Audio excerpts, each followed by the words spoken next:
Good morning. Thank you very much for joining us at the conference today. My name is Thomas Radzienda. I would like to present a little talk this morning called Vegan Spiritual Liberation. Now, usually we're talking about veganism as a diet, and I really want to talk today and demonstrate today that veganism is far more than a diet.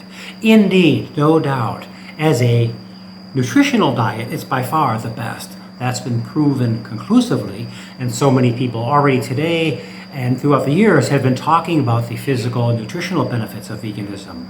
But I want to go a step further, or may I say a step deeper, into human spirituality. I want to suggest that veganism is an essential element of the spiritual path. Now, we know that compassion is a central tenet of all the major religions. And even for those people who do not practice an orthodox or a normally respected religion, who have their own type of spirituality, compassion is still central to that, to be loving, to be kind to all beings. Now, what gets me, you go to a bookstore, you go online, and you start looking at all the spiritual books, whether it's spirituality or one of the particular religions or meditation or new age gurus talking about ways to improve your life quality.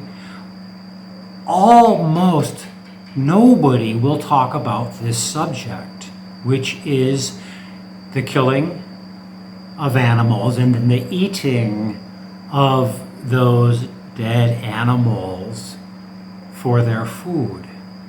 It's never mentioned. It's not even it's not talked about. It's like taboo. It's like a forbidden topic.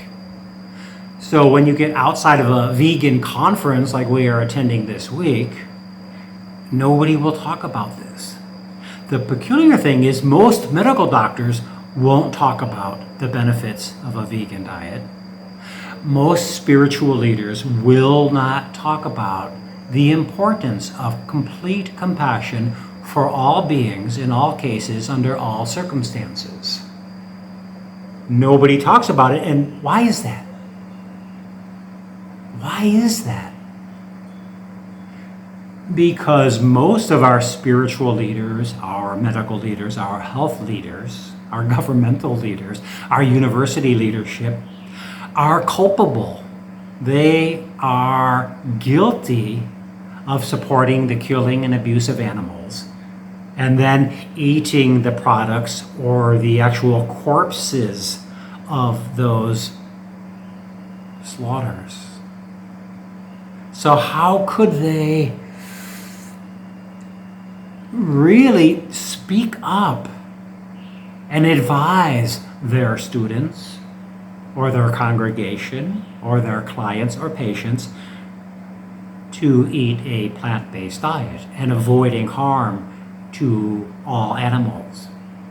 You see, under those circumstances, whether it's an academic or a medical leading person does not have the authority, and in a deeper sense, the moral authority to speak on this subject, so they just skip it altogether.